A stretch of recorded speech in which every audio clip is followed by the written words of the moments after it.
Hello students, welcome to Arts Nursery. Arts Nursery arts के intermediate के students के लिए जो है हिंदी और इंग्लिश में क्वालिटी कंटेंट प्रोवाइड कराता है। आपको यहाँ पे फ़ोन नंबर दिख रहा होगा। अगर आपको किसी भी तरह की जानकारी चाहिए हो तो इस फ़ोन नंबर पे आप व्हाट्सएप करके कॉन्टैक्ट कर सकते हैं।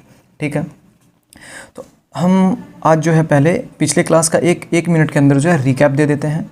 ठीक है, उसके बाद हम आगे की पढ़ाई को प्रोसीड करते हैं। तो लास्ट क्लास में हमने क्या देखा था कि जो प्राचीन हड्डी, प्राचीन औजार मिल रहे थे, मानव की खोपड़ियाँ मिल रही थी, उसको जो है लोग एक्सेप्ट नहीं कर पा रहे थे कि ये सच में इतने पुराने मानव का और सच में इसी तरीके से हम लोग डेवलप होके बने हैं। क्योंकि रीज़न एक और था उसमें, बाइबल के ओल्ड टेस्टामेंट में क्या लिखा हुआ था कि जो है ये सारे सृष्टि को जो है बनाया किसने? परमेश्वर ने, यानी कि गॉड ने बनाया है, और मानव को भी गॉड ने ही बनाया है। तो ये क्रमिक डेवलपमेंट वाला जो इवोल्यूशन का थ्योरी उन्हें एक्सेप्ट नहीं हो रहा था। तो फिर उसके बाद क्या हुआ, हरमन साफ हुसैन और फिर जो है एक प्रोफेसर और थे, हरमन साफ हुसैन थे, एक थे कार्ल फुलरॉट। इन दोनों ने मिलकर के जो है रिसर्च पेपर एक पब्लिश किया था। किसके बारे में? तो नियंडर घाटी में जो खोपड़ी मिली थी, ठीक है, उस खोपड़ी पे इन्होंने ये अपना निष्कर्ष दिया कि ये जो बहुत प्राचीन मानव का है और वो अब के समय में अस्तित्व में नहीं है, एग्जिस्टेंस में नहीं है। ठीक है, लेकिन उस समय के विद्वानों ने इसे रिजेक्ट कर दिया था, कहा कि नहीं, ऐसा नहीं हो सकता, और इसे बताया कि ये किसी जड़ बुद्धि यानी किसी मंद बुद्धि प्राणी का है, ऐसा कहा गया था उसके बारे में। ठीक, उसके बाद अगली घटना क्या हुई कि ये क्वेश्चन तो मार्केट में बहुत ही गर्म हो चुका था कि जो है आखिर डेवलप हुआ कैसे, ह्यूमन बना कैसे, होमो सेपियंस आए कैसे। तो इस पे जो है चार्ल्स डार्विन नाम के जो है विद्वान ने एक पुस्तक लिखी। पुस्तक का नाम था on the origin of species, जिसकी जो है 1250 कॉपीज़ पहले ही दिन हैंड टू हैंड बिक गई due to popularity of the question. ठीक है, और जो भी बुक की पॉपुलैरिटी बहुत ज़्यादा थी क्योंकि उसमें जवाब भी कुछ ऐसे थे और थ्योरीज ऐसी थी। उसमें कहा किया गया कि मानव का विकास क्रमिक रूप से हुआ है जानवरों से। ठीक है, इवोल्यूशन हुआ है जानवरों से, इवोल्यूशन होते होते होमो सेपियंस बना, मानव बना। ठीक है, तो अब हम जाते हैं आज की पढ़ाई की ओर, आगे बढ़ते हैं। तो आज की पढ़ाई में हमें देखिए क्या देखना है। जो सब हेडिंग सबसे पहले आप देख लें क्या है। ठीक है, क्योंकि चल क्या रहा है दुनिया में ये जानना बहुत ज़रूरी है। यहाँ पे चल ये रहा, देखिए यहाँ पे मैंने सब हेडिंग लिखा हुआ है, आपकी बुक में ये सब हेडिंग आपको मिल जाएगा। ठीक है, मानव के क्रमिक विकास की कहानी, आधुनिक मानव के पूर्वज, यानी कि ह्यूमन इवोल्यूशन का जो कहानी है उसे पढ़ने वाले हैं, और आधुनिक मानव के जो पूर्वज हैं, जो आधुनिक होमो सेपियंस के जो पूर्वज हैं, उनकी डेवलपमेंट के बारे में पढ़ना है। ठीक है, ये जो डेवलपमेंट हुआ है इसके बारे में बहुत कुछ जानना है। किस तरह के मानव थे इसमें जानने को हमें मिलेगा। ठीक है, किस किस तरह के मानव हुए, कहाँ कहाँ पे मिले, कैसे कैसे डेवलप हुए, इसके बारे में जानना है। ठीक है, अब हम पढ़ाई शुरू करते हैं। तो यहाँ पे आपको 4 इमेजेस दिख रहे होंगे जो आपकी बुक से लिया गया है। पहला है वानर, इंग्लिश में इसे कहते हैं एप। दूसरा है ऑस्ट्रेलोपिथेकस। तीसरा है होमो इरेक्टस। चौथा है होमो सेपियंस। होमो सेपियंस यानी कि आधुनिक मानव, होमो इरेक्टस यानी कि जो इरेक्ट, ये इरेक्टस जो है इरेक्ट वर्ड से बना है। ठीक है, ERECT, इरेक्ट। इरेक्ट का मतलब सीधा होना। ठीक है, सीधे होकर 2 पैरों पर चलने वाला होमो इरेक्टस कहलाता था। ये 2 पैरों पर चलने वाला प्राणी था। ठीक है, ऑस्ट्रेलोपिथेकस है और फिर वानर है। अब इसमें देखिए आपको डिफरेंस कितने सारे नज़र आ रहे होंगे। इनका जो स्कल है, इनकी जो खोपड़ी है, कितनी अलग है एक दूसरे से, कैसे वो एवोल्यूशन के प्रोसेस में चेंज होती गई। पहले देखें, जो वानर की खोपड़ी है वो कितनी छोटी है और क्रमशः इस खोपड़ी का आकार बढ़ता चला गया, और अंततः ह्यूमन का जो है, देखें जो ह्यूमन नहीं, होमो सेपियंस का जो है ब्रेन कितना बड़ा हो चुका है। ठीक है, तो ये क्या, ये दर्शाता है कि बौद्धिक विकास को दर्शाता है। ठीक है, दूसरा देखें, इसका जो जबड़ा है और दांतों को भी देखें। जबड़ा देखिए, ये आँख से अगर कंपेयर किया जाए कितना आगे निकला हुआ है, ये देखिए कितना आगे निकला है, इसको देखिए कितना है, और फिर इसको देखिए कितना है। तो ये जबड़ा का साइज़ क्या हुआ, धीरे धीरे अंदर की ओर जा रहा है, वो छोटा होते जा रहा है। फिर आप दांतों पे भी गौर कर सकते हैं। ठीक है, अगर मैं इसे थोड़ा जूम कर दूं, ठीक है, ये देखिए, ये वानर के दांतों को देखिए, ऑस्ट्रेलोपिथेकस को देखिए, होमो इरेक्टस और फिर देन होमो सेपियंस को। एक और चीज़ इसमें देखने लायक है, ये जो गैप है, जैसे जबड़ा अंदर की ओर आ रहा है, ये गैप कम होता जा रहा है। ठीक है, ये गैप देखें, एरो का निशान दिखाया गया है। ठीक है, ये गैप, ये जबड़ा क्लोज आते जा रहा है, और ये फिर यहाँ पे देखिए ये कितना कम हो गया है। ठीक है, मैं इसे जूम बैक कर देता हूँ। ये ऐसा हुआ क्यों, यही दर्शाता है, इसका रीज़न ये है एवोल्यूशन। ठीक है, इसी को कहते हैं एवोल्यूशन, जिसे हिंदी में क्या कहा जाता है, क्रमिक विकास। ठीक है, जो आपकी किताब में एग्जैक्ट टर्म यही यूज़ किया गया है। इसलिए मैं किताबी भाषा पे ही टिक रहा हूँ, ज़्यादा इधर उधर करने से फ़ायदा नहीं है। ये एवोल्यूशन के प्रोसेस में ऐसा हुआ है, एवोल्यूशन के ही वजह से ऐसा हुआ है कि धीरे धीरे चेंजेस होते गए, और चेंज होने का कारण भी है कुछ। सिंपल सा बात है, लाइफस्टाइल में चेंज होना, ठीक है। अब जैसे सपोज़ करें कोई जिम जाता है, बॉडी बनाता है, तो देखिए उसके मसल्स कैसे ग्रो करने लग जाते हैं। तो उसी तरह मसल्स का ग्रो करना तो ये बहुत ही कम समय में होता है, लेकिन बोन के स्ट्रक्चर में चेंज होना, इसमें हज़ारों साल का प्रोसेस है ये, ठीक है। तो बोन का स्ट्रक्चर जो चेंज होता गया, क्योंकि उनके खान पान में चेंज हुआ, तो जबड़े में चेंजेस आए, क्योंकि खाना चबाते उसी से हैं। पहले बहुत हार्ड भोजन खाते थे, फिर भोजन थोड़ा सॉफ्ट होता चला गया, और भी बहुत तरह के डेवलपमेंट्स हुए, ठीक है, जो आगे समझने को मिलेगा। इस वजह से धीरे धीरे बॉडी चेंज होता गया, और फिर होमो सेपियंस बना, और धीरे धीरे बुद्धि भी, दिमाग भी डेवलप होता गया, और फिर एक चिंतनशील मानव डेवलप हुआ, जो कि सोच सकता है, समझ सकता है चीज़ों को। आइए देखते हैं नेक्स्ट स्लाइड पे। अब देखिए, ह्यूमन डेवलपमेंट के प्रोसेस को, एवोल्यूशन को समझने के लिए जो है, मतलब कहानी जो है बहुत ही काफ़ी जटिल है, ठीक है। ये सिर्फ आपके हमारे लिए जटिल नहीं है, पूरी दुनिया के लिए जटिल है, क्योंकि ऐसा कोई स्ट्रेट फॉरवर्ड थ्योरी नहीं है, कोई एकदम हिडन होता ना एक तरीका कि हाँ एक फार्मूला है, बस ऐसा ऐसा ऐसा, ऐसा कुछ नहीं है, ठीक है। उसमें हमेशा नए नए खोज होते रहते हैं, नए नए डेवलपमेंट होते रहते हैं, और पुराने तथ्य जो हैं, जो पुराने फैक्ट्स हैं, वो गलत साबित होते रहते हैं, और नया जो है अध्याय जुड़ता जाता है, इस तरीके से है। और ये बहुत ही कॉम्प्लिकेटेड है, सुलझा हुआ नहीं है।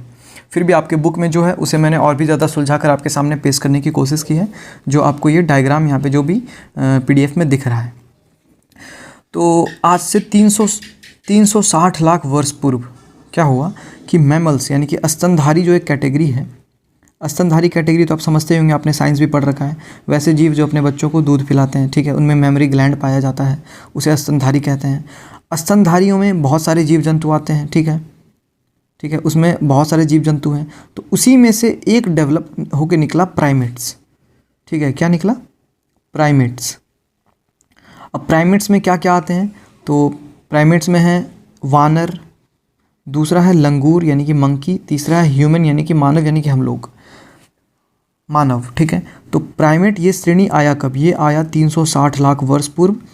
स्तनधारियों में से ही निकल के, स्तनधारी का एक उपसमूह है, ठीक है। इसमें स्तनधारियों में बहुत बड़ा बड़ा ग्रुप है अलग अलग, तो उसी में से एक समूह निकल के आया प्राइमेट। अब प्राइमेट का आगे डेवलपमेंट क्या हुआ? 360 लाख वर्ष पूर्व प्राइमेट्स आए, फिर आज से 240 लाख साल पहले, आज से 240 लाख साल, ये बहुत ही बड़ा नंबर है, नंबर्स को आप ध्यान से देखेंगे, ठीक है। प्राइमेट में से एक उपसमूह निकला जिसे कहते हैं होमिनॉइड, मतलब इसमें भी बहुत सारे हैं, ठीक है, ठीक है। जैसे एक ये है, इधर भी कुछ है, तो उसी में से एक क्या निकल के आया? एक आया होमिनॉइड, ठीक है, होमिनॉइड। अब होमिनॉइड के आगे भी बहुत सारे उपसमूह विकसित हुए। होमिनॉइड के अंदर भी बहुत तरीके के जीव जंतु आते हैं, ठीक है। उसी होमिनॉइड में से एक निकल के आया होमिनिड्स, ठीक है, होमिनिड्स। अब होमिनिड्स के आगे क्या निकल के आया? देखिए होमिनिड्स, और होमिनिड्स कब आए? तो देखिए ये आए 56 लाख वर्ष पूर्व। होमिनिड्स के आगे का वंश यानी कि जिसे कहते हैं जीनस, ठीक है, जीनस, GENUS, ठीक है, जीनस। होमिनिड्स के आगे हैं दो बहुत ही इंपॉर्टेंट, ऑस्ट्रेलोपिथेकस, एक है होमो। और ये सिर्फ ये दो नहीं हैं, और भी हैं, जैसे कुछ यहाँ हैं, कुछ यहाँ हैं, ठीक है। और उसमें सबसे जो ज़्यादा इम्पॉर्टेंट है वो ऑस्ट्रेलोपिथेकस है और होमो है, ठीक है। मैं इसे एक दोबारा फिर से रिपीट करता हूँ, क्योंकि बहुत ही ज़्यादा हेक्टिक होगा आपके दिमाग के लिए समझने के लिए, नहीं तो। पहले क्या है? स्तनधारी आए सबसे पहले, ठीक है, सबसे पहले स्तनधारी आए, ठीक है। स्तनधारियों का बहुत ज़्यादा फैला हुआ है। वैसे बहुत सारे जीव हैं जिनमें मेमोरी ग्लैंड्स पाया जाता है, जो अपने बच्चों को दूध पिलाते हैं, उन्हें स्तनधारी कहते हैं। स्तनधारी में से एक समूह विकसित हुआ जिसे कहते हैं प्राइमेट। ये कब हुआ? तो 360 लाख वर्ष पूर्व। और प्राइमेट्स में क्या क्या आते हैं? एप यानी कि वानर आता है, मंकी यानी कि लंगूर आता है, और ह्यूमन मानव आता है, ठीक है। 3 चीज़ आते हैं प्राइमेट में। प्राइमेट से एक फिर उपसमूह विकसित हुआ जिसे कहते हैं होमिनॉइड, ठीक है। सिर्फ एक ये नहीं, इसमें बहुत सारे हैं, तो इसी में से एक है होमिनॉइड। ये कब आया? ये 240 लाख साल पहले, ठीक है। उसके बाद फिर आगे बढ़ें तो इसमें से आगे क्या डेवलप हुआ? इसमें भी होमिनॉइड का भी बहुत बड़ा ग्रुप है, ठीक है। उसमें से एक उपसमूह इसमें भी निकला, उसे कहते हैं होमिनिड्स, ठीक है। होमिनिड ये कब आए? होमिनिड आए 56 लाख साल पहले, 56 लाख वर्ष पूर्व, ठीक है। होमिनिड के आगे का वंश क्या क्या है देखें, तो इसमें बहुत सारे निकले, उसमें से जो दो इम्पॉर्टेंट हैं ऑस्ट्रेलोपिथेकस और होमो। ठीक है, आपको अपने बुक में इतना स्ट्रेट फॉरवर्ड लिखा नहीं मिलेगा, आप जब 3-4 बार रीड करेंगे तभी आपको ये चीज़ समझ में आएगा जो मैंने यहाँ PDF बना के रखा हुआ है। ठीक है, आपको बुक को खास करके इसको तो बहुत ज़्यादा बार पढ़ना है, मैं कहूँगा कम से कम 5-7 बार पढ़ ही लें इस PDF के साथ। ठीक है, while reading this PDF you have to study your book parallelly. Okay, अब देखें ये जो है ऑस्ट्रेलोपिथेकस और होमो की एक छोटा सा मैंने एक तुलना यहाँ कर देता हूँ। ठीक है, ऑस्ट्रेलोपिथेकस और अब यहाँ पर देखें ऑस्ट्रेलोपिथेकस और होमो का एक छोटा सा कंपैरिजन कर देता हूँ। तो ये किस किस लेवल पे होगा, ये पहला है ब्रेन, दूसरा है जाव यानी कि जबड़ा, तीसरा है टीथ। ओके, ब्रेन जो है ऑस्ट्रेलोपिथेकस का होमो की तुलना में छोटा होता है।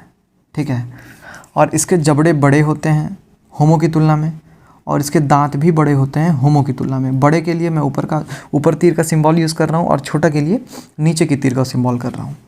और होमो में क्या है, होमो का मस्तिष्क जो है ऑस्ट्रेलोपिथेकस से बड़ा होता है, इसके जबड़े जो है छोटे होते हैं और टीथ भी इसके छोटे होते हैं। ये तुलना आपको समझ में आ गया।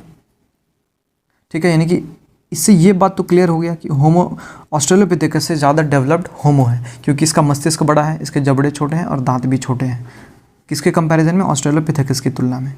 ठीक है, अब आते हैं हम लोग नेक्स्ट स्लाइड पे, देखते हैं क्या है।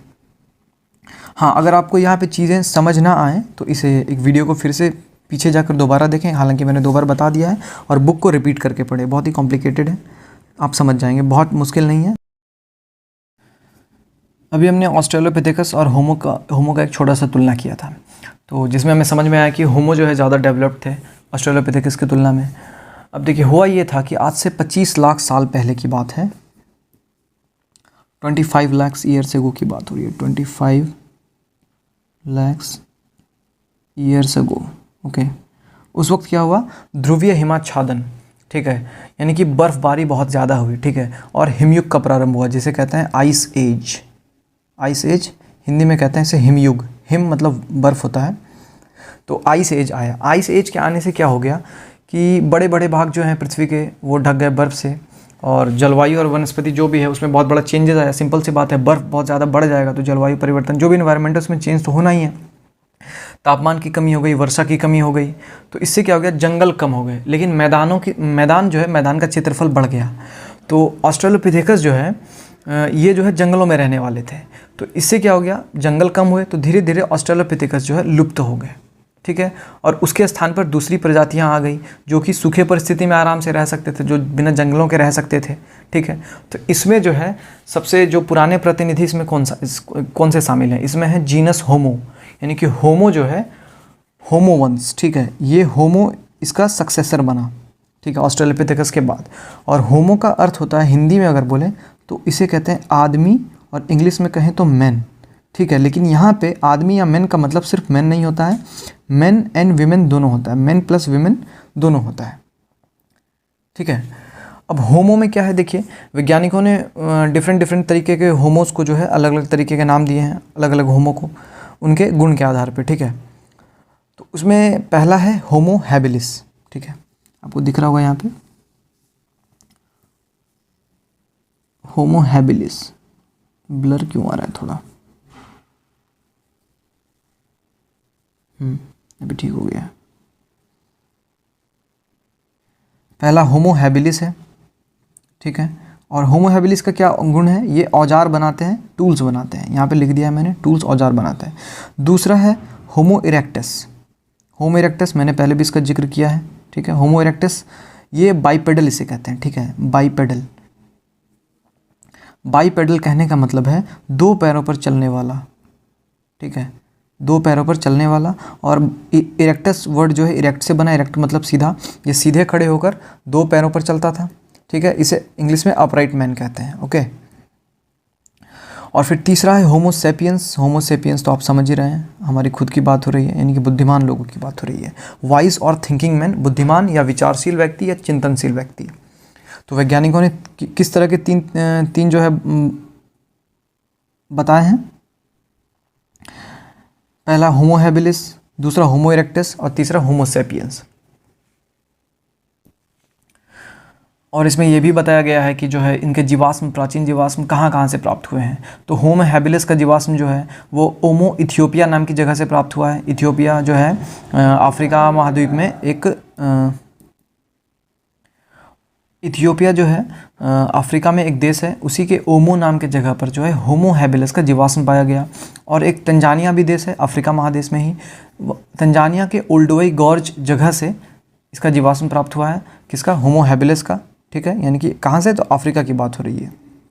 ठीक है, और फिर जो होमो इरेक्टस है इसके जीवाश्म जो है अफ्रीका और एशिया में पाए गए। और भी डिटेल में आपके बुक में लिखा है, तो उसे एक्सप्लेन करना कोई ज़रूरी नहीं है, वो आप इजीली समझ जाएंगे उसे पढ़कर। ओके, तो जो भी ज़्यादा कंसेप्ट वाली चीज़ें हैं मैं उसे यहाँ इजीली एक्सप्लेन करने की कोशिश कर रहा हूँ। अब देखिए होमो सेपियंस की बात अगर करें, ठीक है, कुछ ऐसे भी यहाँ पर जो एग्जांपल दिए गए हैं दो, पहला है होमो हाइडेलबर्गेंसिस, ठीक है, और दूसरा है होमो निएंडरथैलेंसिस। तो कुछ कुछ ऐसे भी नामकरण किए गए। पहले तो आपने देखा कि जो है उनके कैपेसिटी के हिसाब से जो औजार बना रहे हैं उन्हें होमो हैबिलिस कहा गया, जो सीधे चल रहे हैं उन्हें होमो इरेक्टस कहा गया, और जो चिंतनशील है उसे होमो सेपियंस कहा गया। और कुछ नामकरण ऐसे भी हुए हैं जगह के आधार पे, लोकेशन के आधार पे। तो जर्मनी यूरोप का एक देश है, जर्मनी का एक शहर है, ठीक है, जर्मनी देश में एक शहर है हाइडलबर्ग। क्या नाम है? हाइडलबर्ग। ठीक है, तो हाइडलबर्ग में जो है जो जीवाश्म मिला होमो सेपियंस का उसे कहा गया होमो हाइडेलबर्गेंसिस। ठीक है, और इसका जो है अस्तित्व कब से कब रहा है? वर्तमान से 8 लाख से लेकर 1 लाख वर्ष पूर्व तक, मतलब आज से 8 लाख वर्ष पूर्व जो है इनका जो है प्रेजेंस आया, और आज से लगभग 1 लाख वर्ष पूर्व तक वो समाप्त हो गए। ठीक है, और फिर निएंडर वैली, ये तो हमने पढ़ा, ये भी यूरोप में ही है। ठीक है, यूरोप में जहाँ पे ऑस्ट्रेलोपिथेकस का भी मिला था, जिस पे रिसर्च पेपर दिया गया था। ठीक है, तो निएंडर वैली में जो है जो जीवाश्म मिले उसे नाम दिया गया होमो सेपियंस का जीवाश्म, इसे नाम दिया गया होमो निएंडरथैलेंसिस। ठीक है, और ये दोनों ही जो है ना बहुत ही प्राचीन जीवाश्म है। ठीक है, इसे जो है आर्केइक कहा गया है। यानी कि आर्केइक का मीनिंग देखिए, यहाँ पे आर्केइक लिखा हुआ है। आर्केइक का मतलब होता है आद्य या पुरातन इसे कहते हैं। ठीक है, पुरातन या बहुत ही प्राचीन। ठीक है, तो ये होमो सेपियंस के बहुत ही पुराने जो है पुराने जीवाश्म हैं, और ये जो है यूरोप में पाए गए जीवाश्मों में सबसे पुराना है। यूरोप महाद्वीप में पाया जाने वाला सबसे पुराना, पहला होमो हाइडेलबर्गेंसिस कहाँ पाया गया? जर्मनी के हाइडेलबर्ग शहर में। दूसरा होमो निएंडरथैलेंसिस कहाँ पाया गया? यूरोप के निएंडर वैली, निएंडर घाटी में। होमो हाइडेलबर्गेंसिस कब से कब तक? 8 लाख से 1 लाख वर्ष पूर्व तक। और होमो निएंडरथैलेंसिस कब से कब तक?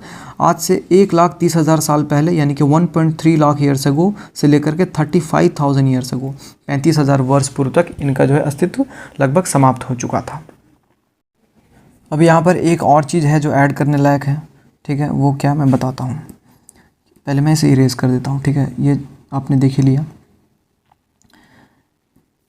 ये जो है ये जो नाम रखा गया होमो हाइडेलबर्गेंसिस, ये नाम पड़ा क्योंकि सबसे पहले यहाँ पर खोजे गए। इसका मतलब ये नहीं कि ये सिर्फ जर्मनी में ही पाए गए थे, हाइडेलबर्ग शहर में ही। इसके उदाहरण और भी हैं, और होमो निएंडरथैलेंसिस जो है इसके भी उदाहरण और हैं। ये बहुत जगह फैले हुए थे, पर पहली बार खोज इन जगहों पे हुआ, तो उन जगह के हिसाब से जो है इनका नाम रख दिया गया था। तो होमो हाइडेलबर्गेंसिस कहाँ कहाँ पाए गए? तो ये जो है अफ्रीका, एशिया और यूरोप में। मैं यहाँ लिख देता हूँ, अफ्रीका, ठीक है, एशिया और यूरोप में तो है ही। Africa, Asia, Europe. और फिर जो निएंडरथल मानव है ये कहाँ कहाँ पाए गए? तो ये यूरोप में तो है ही, ठीक है, और पश्चिमी और मध्य एशिया में भी पाए गए हैं। ठीक है, एक तो आपका यूरोप हो गया, ठीक है,